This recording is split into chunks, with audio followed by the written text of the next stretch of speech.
तर काय इकडे आज 1 एप्रिल आहे आणि आज मम्मीचा बड्डे आहे. तर राजाला इकडे मस्करी वाटते कारण आज एप्रिल फुल आहे ना, तर मम्मीचा बड्डे नाही आहे सारखं वाटतं. तर तिकडे आता केक घेतला आहे. मम्मीला पण माहीत नाही, बघूया मम्मी काय बोलते. तर मित्रांनो, मी आहे स्वप्नील आणि तुम्ही बघत आहात MS स्वप्नील ब्लॉग. तर आज आहे 1 एप्रिल आणि आज आहे मम्मीचा बड्डे. तर मम्मी बोलली होती जास्त मोठा काही सेलिब्रेशन नाही करायचा, तर मी बेकरीमध्ये जाऊन केक फक्त घेऊन येतो, मग आम्ही मम्मीला बड्डे विश करतो. Happy birthday to you. Happy birthday dear mama.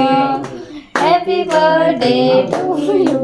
तर बड्डे विश करून झाल्यानंतर मम्मीला जरासा केक भरवतो आणि पप्पा गावी गेले होते, तर येताना पप्पा कलिंगड घेऊन येतात. तर बघू शकता तुम्ही किती मोठा कलिंगड आहे. तर मी पण कलिंगड कट करतो आणि राज आणि युवराजला देतो, मग आम्ही जेवण करून घेतो. तर आज जेवणामध्ये छोले आणि चपाती होती. तर चला बाय. तर व्हिडिओला लाईक, शेअर, सबस्क्राईब, फॉलो सगळं करून ठेवा.